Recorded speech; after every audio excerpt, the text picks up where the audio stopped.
इम्तियाज अली साहब की आपने मूवी देखी, मैं वापस आऊंगा। Loyalty, society pressure, romantic love, एक अच्छी मूवी थी। बट मैं आपको एक इससे भी मजेदार स्टोरी सुनाने जा रहा हूँ।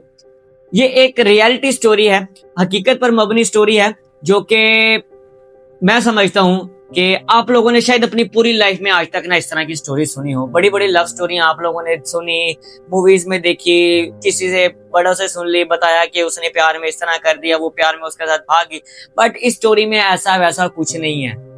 इस स्टोरी में आपको बताया जाएगा कि नहीं, अभी मैं बता दूंगा तो मजा नहीं आएगा, आप लोग स्टोरी को सुने। बट मैं आपको बता दूं, ऐसे ऐसे मूवमेंट, ऐसी ऐसी बात और ऐसा ऐसा सीन क्रिएट है जो मैं समझता हूं कि अगर इस स्टोरी के ऊपर मूवी बने तो वो आग लगा देगी। एक लड़का और एक लड़की, वो दोनों एक दूसरे को बहुत पसंद करते हैं और एक अरसे दराज से एक दूसरे को जानते हैं, बातचीत आपस में, खतों किताबत वगैरह का सिलसिला भी चलता है। लड़का और लड़की के जो घर है, उन दोनों के घरों के दरमियान जो फासला है वो तकरीबन 4 से 5 किलोमीटर का है। जो लड़का था वो उस लड़की को मिलने आया करता था उसके घर, छुप के मिला करते थे। ये लड़की का एक कजन था जिसे शक हो गया कि इसका किसी के साथ चक्कर चल रहा है। एक दिन वो लड़का उस लड़की से मिलने गया तो उसके कजन ने उसे वहां पर पकड़ लिया और उसे बहुत मार मार के इतना मारा कि वो शख्स बदहाल हो गया। और उसने उसके घर लाकर उसको फेंका और उसके बाप से कहा कि आज के बाद ये लड़का अगर हमारी दहलीज पर नजर आया तो हम इसे मार कर काट कर कहीं फेंक देंगे, और तुमने हमें गिला नहीं देना कि तुमने मुझे बताया भी नहीं कि मेरा बच्चा, कि इस तरह तुम्हारी बच्ची के साथ इसका कोई तल्लक वगैरह है, रिलेशनशिप है इनका आपस में, और तुमने ज्यादती की। उसके बाप ने कहा कि ये तुम्हें जहां नजर आएगा आज के बाद तुम इसे मार के कहीं फेंक देना, मैं कोई गिला नहीं करूंगा तुमसे, कोई कानूनी कार्रवाई नहीं। वो जो लड़का था वो कुछ अरसे के लिए पीछे हट गया, क्योंकि सोसाइटी प्रेशर आप लोगों को पता है। मोहब्बत में इंसान को इतना भी नहीं पागल होना चाहिए कि जिन लोगों ने उसे पाल पोस कर बड़ा किया वो उनको भूल जाए। कुछ अरसे के बाद वो जिस लड़के ने जिस लड़के को मारा था ना, वो उनकी सोसाइटी में कहीं फिर रहा था। तो उस लड़के ने उसे पकड़ लिया कि यार, मैं तुम्हारे जिस टाइम घर आया था तो तुमने मेरी बड़ी मेहमान नवाजी की थी, मेरा हक है, अब तुम मेरे घर आए हो, मैं तुम्हारी मेहमान नवाजी, तो अब बदला तो बनता है मेरा। उस लड़के ने उस लड़के को बहुत मारा, इतना मारा कि जब वो मार मार के थक गया ना, उसने कहा भाई अब मेरा बदला पूरा हो गया, जा। वो वापस चला गया कजन उसका मार खा।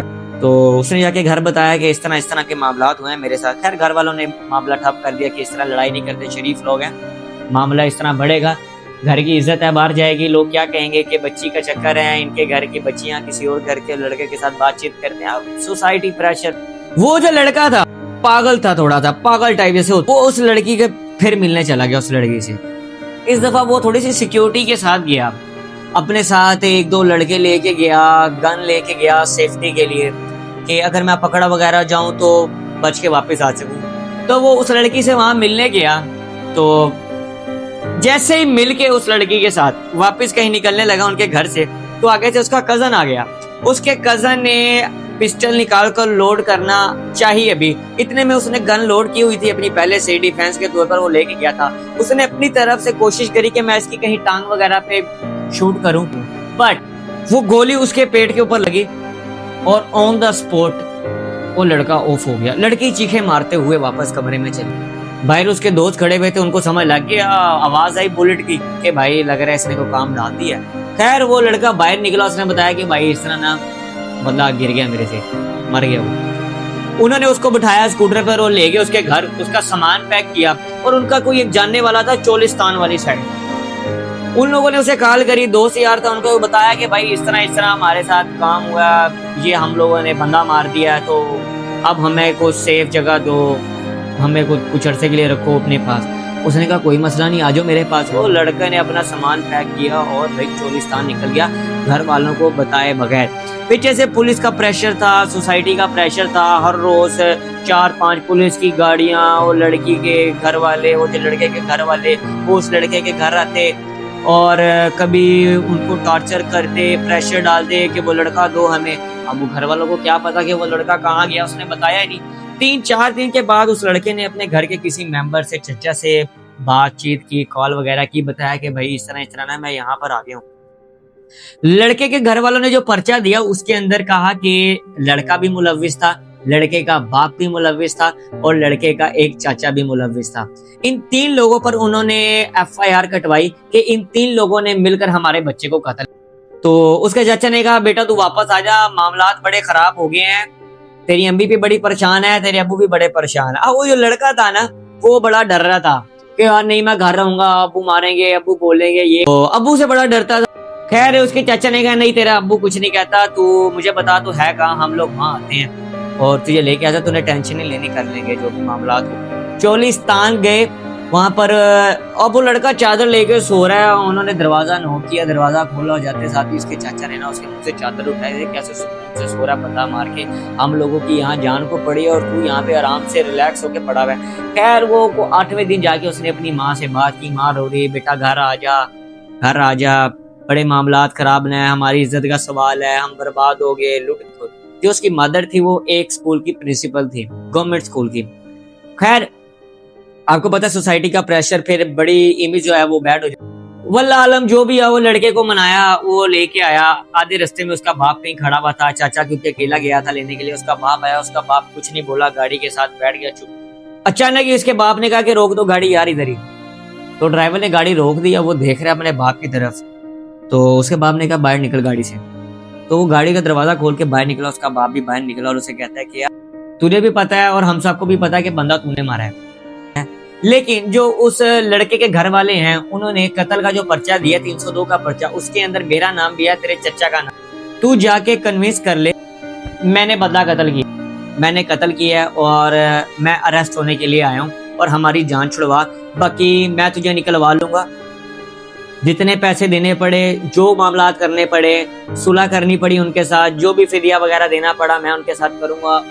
अब वो जो लड़के का बाप था वो भी थोड़े से असलो रसूख वाले थे। वो अगले दिन MA ने, उसका बाप, उसका चाचा और वो लड़का, ये चारों बंदे पुलिस स्टेशन गए और जाकर बैठे हैं। तो पुलिस स्टेशन वाला SHO कहता, थानेदार कहता है, पुलिस वाला SHO, थानेदार वाला आलम जो भी बैठा था मेरे ज़हन में नहीं है इस वक्त, तो वो MLA से कहता है कि अपना नंबरदार साहब, पिंडो थामों के अंदर आपको पता, जरा नंबरदार चलते हैं कि जो पेंडू लोग होते हैं वो ना MA ने यहाँ पे नहीं कहता, नंबरदार कहता है नंबरदार साहब आपने कहा था कि हम आपको क्रिमिनल पेश करेंगे, आप लोगों ने दोबारा कभी भी जाके रेड नहीं मारा। MA ने कहता है हाँ ना, तो मैं लेके आया क्रिमिनल। कह रहा किधर है क्रिमिनल? उसने कहा ये वाला बच्चा ये जो मेरे साथ। और वो थानेदार उसकी शक्ल की तरफ देखो, तूने बंदा मारा है? कह रहा हाँ जी मैंने बंदा मारा है। और थानेदार हैरान हो रहा है, बच्चा सा है, तू कौन से काम कर दिए तूने लड़की के पीछे लग। जब वो जेल के अंदर चला गया, अब लड़के के बाप ने एक ऐसा काम किया जो मैं समझता हूँ कि इस दुनिया की हिस्ट्री के अंदर शायद ही किसी बाप के अंदर इतनी जरूरत हो कि ये काम। लड़के का, जिस लड़की के पीछे उसके बेटे ने कत्ल किया था, लड़के का बाप उस लड़की के पास जाता है और उसे कहता है कि मेरे बच्चे ने तेरी वजह से कत्ल किया, तेरी वजह से आज वो जेल में है, तेरी वजह से आज हम बदनाम हैं, तेरी मोहब्बत में उसने बंदा मार दिया, तू सब्र कर, मैं उसको जेल से वापस लेके आऊंगा, मुझे जो मर्जी करना पड़े, मुझे अपनी सारी दौलत लगानी पड़े, मकान बेचने पड़े, गाड़ियां बेचनी पड़े, जो मर्जी करना पड़े, तू उससे शादी करेगी? लड़की डर गई, वहां पर परेशान, हवास बकता। वो लड़की वहां पर कहेगी नहीं नहीं मैंने नहीं करनी शादी, मुझे तो उससे खौफ आता है, मुझे डर आता है। लड़के का बाप वहां पर मुस्कुराने लगा। मर्द की आदत है जिस महफिल में उन्हें कोई जवाब ना मिले वो वहां से मुस्कुराकर चल दिया करते हैं। तो उसके बाप ने वहां लड़की को एक लाइन बोली थी कि बेटा